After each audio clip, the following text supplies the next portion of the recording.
Ron, you're good? Okay. Okay, make sure to pass the mic.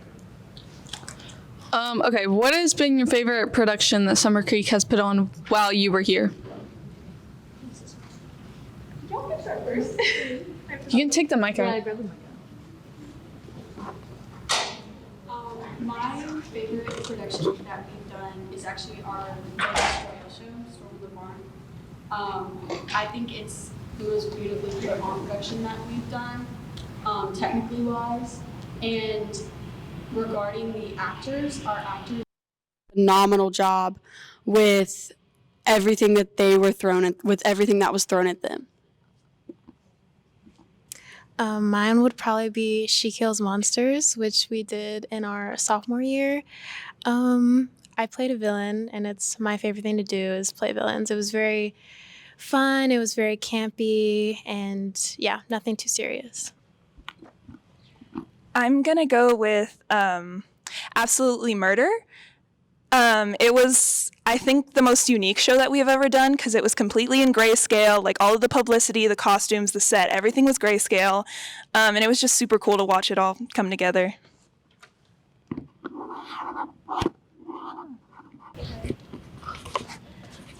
Any advice for incoming freshmen that are considering joining theater?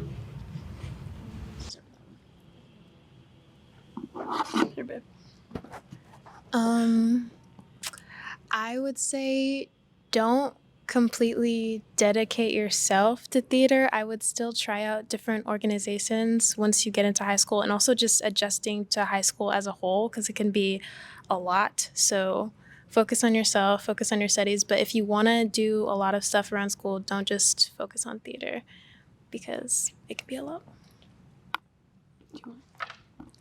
I tell them don't be afraid to like actually get into it freshman year. I waited until sophomore year, and I feel like that was a big mistake because there's a lot of like people and things and opportunities that I missed that I could have had because I didn't join it in freshman year. So it's kind of just like don't be afraid to actually go for what you want to go for. My thing is just have fun. High school is not the end. High school is not the end all get all. And so if you don't get every role, if you don't get the position you want, it's not life altering. Like you're gonna still be alive. So just have fun and enjoy it while you can. Do you guys have any interest pursuing theater after high school? Oh, yes. I'm going into school. I'm getting my bachelor's of fine arts and technical theater and design, and I'm pursuing theater education basically. Theater has always been my like dream since middle school. I did one show and I was like hooked on it. But so yeah, I'm going to Northern Michigan University for it. So yeah. No. Nah. I know you're not. I'm not, but I'm still going into the arts. I'm just going more of the like visual art way. I'm going with animation, but that doesn't mean I won't be able to use like my theater skills with it. Like I might want to do some voice acting work on like my own stuff. So that theater definitely helps with that. All right, my last quick question for you guys is, what sector of theater are you guys in? Like each one of you? Because I know that there's like tech and like actual acting and all that and stuff like that. So. Okay. I don't know. I just feel like I kind of need to. I don't know. Okay. I do a mix of both. I started out acting, and then like my schedule kind of wasn't aligning with it anymore, so I went more of the tech route, like publicity. The posters that you would see around school for a while, those were designed by me and my crew, and it was really awesome to just like for everybody to like, even if they don't go and see the shows, to like see what I do.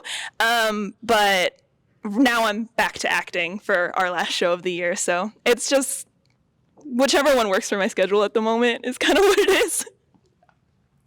I'm actually the opposite of that. I was actually only tech, and then senior year I auditioned for Blythe Spirit and I got to play Elvira. And then I went back to stage managing, which is where my heart is at. And then I'm actually back to acting for our last production of the year. I usually act, but I'd be interested in doing more tech stuff. But primarily, I've always been acting since 7th grade. Okay, I have 2 questions. One, how has theater and your time at SC Playhouse developed you as a person? That's really good. Any takers? Okay. I'll go. It's really helps me develop like my design skills and just like the way that I attack art in general. Like it kind of made me realize like I don't have to, not that I had problems realizing that like I was doing the same thing over and over again, but like I don't know, it kind of just helped me break my own mold a little bit. Yeah. It definitely helped with my communication skills. A big thing, a part of theater is communicating. What one of our directors is always saying is his biggest job is teaching kids how to human. And so theater definitely teaches you empathy, and it definitely teaches you listening skills. That's a big thing that you need, not just on stage, but like if you're backstage, you got to be able to communicate with your crew. And like when you're on stage, like that's a big thing. You got to listen to each other and react and all of those different things. And so theater definitely teaches you kind of how to human. That's a pretty big thing. And it teaches you so much about life and how you react to other people, not just on stage, like when you're in the classroom or at a job, all of those different things. I agree with the communication aspect, like 100%, both on stage and off stage. And it also really helps for like time management. As I said, with other organizations, you're going to have to split your time and it can be very, very overwhelming and you're going to have to learn how to deal with that. So it's really helpful to get those skills now. My other question, I know y'all answered what your favorite show is. I have a question. What is your favorite musical that you've done at CHS? Mine is Little Shop of Horrors, which we did last year. It's actually one of my favorite musicals just of all time. And yeah, it was really fun. Mine is the same, 110%. I absolutely love Little Shop of Horrors. Unpopular opinion, but I actually really liked Urinetown. I wasn't involved in it directly, but I went to see it twice. I really loved it, and it was one of the things that like convinced me that like I really do want to keep doing theater because this is like so cool. I've never heard of this before, and it's like it's a way to like find things out. So it's like whoa. When did you guys first become interested in theater? Do you guys want to go or do you want? Yeah, let her. Yeah, like I said, I've been doing theater since 7th grade, and so I started theater at Westlake's first year of being open. Yeah. And I actually wanted to do journalism, but the class was full, so I did theater because I love anything to do with words. Basically, I love writing, I loved reading, so it was like, this might be up my alley, and I've just done it ever since, and here we are. I joined because of a pact I made with my 6th grade friend. There was a I'm not even kidding. There was a poster on the wall, and it was like, oh my gosh, it was Bad Seed, which is not a great first show because it's traumatizing. But so we made a pact, and it was like if you do it, I'll do it type of thing. And so I lasted. She did not. And then I kind of I never left.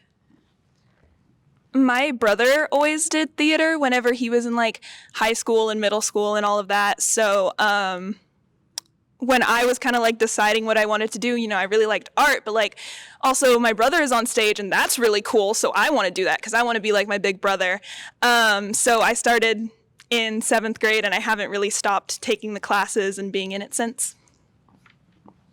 My question for you guys is, since you've all acted before, like what kind of headspace do you have to get in before you go on stage? Take her? Okay, cool. That's a really good question.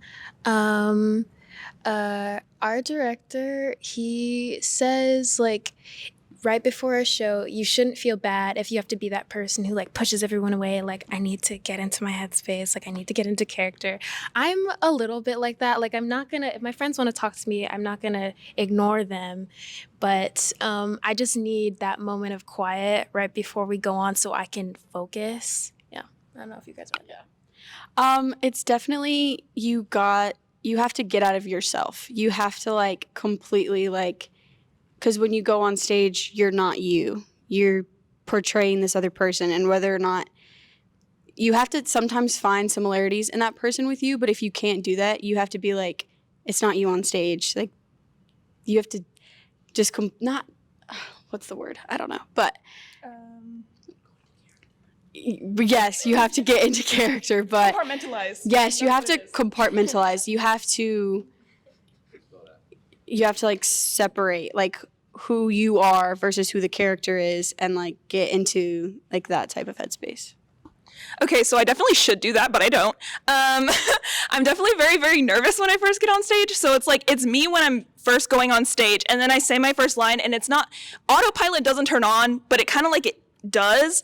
And like, I finally like get into the headspace of that character, and I'm just like, okay, now I got that. Like, I know where I'm going now, so. So like, does the compartmentalization kind of help with the confidence overall? Because like, there's less shame because it's not you, like you're playing this person. Definitely, for sure, yeah. Well, I mean, you're all performers, so what would you say is your dream production that you've always wanted to be in? Me, Sean. Doesn't give it to her. I've always wanted to do Cinderella, Rodgers and Hammerstein Cinderella. Yeah, that's fine. Do you have an answer? Yeah, I'm gonna like. It kind of like changes depending on what I most recently listened to. So like in middle school, it would have been Be More Chill or Dear Evan Hansen. But like right now, it's Hadestown because that's the latest thing I listened to. Could I ever be in Hadestown? No. Could I design for Hadestown? Absolutely. Oh my gosh. Okay, so the first show that I saw on Broadway was Wicked. And I think that I just have like a special place in my heart, and I would love to be able to be a part of it. I would not be able to act because I don't sing, but I would love to like SM on that. That would be so cool because the tech for it is just amazing. I guess a follow-up question. What is a show you would never want to do? Can it be something that I will never be in again? Sure. You're in town. What did you say? I said you're in town. I can respect when something is good, when the music is good, okay? And I'm sure that the music is good to some ears. I think it's fire. But I can never be a part of it ever again. I'm trying to think. If I had to pick one, I know. probably Seussical. Yeah. It's really scary. Imagine if that was our senior show. What's yours? Definitely Moulin Rouge. It's some people's cup of tea, but it is not mine. I don't like jukebox musicals. I couldn't do it. Oh, a jukebox musical is like a musical that uses songs from like modern day. So you might hear like Katy Perry's Firework or like something like that. I personally don't like it. I like hearing original theater music. I don't want to just hear like Katy Perry. Sorry. There are a few like jukebox musicals I like Mamma Mia, that are really good. It just depends. It really does depend, because some of them can be really good and some of them can be like really boring because they're just be about an artist's life. But yeah. All right. Well, that's all. Thank you, ladies. You guys did great.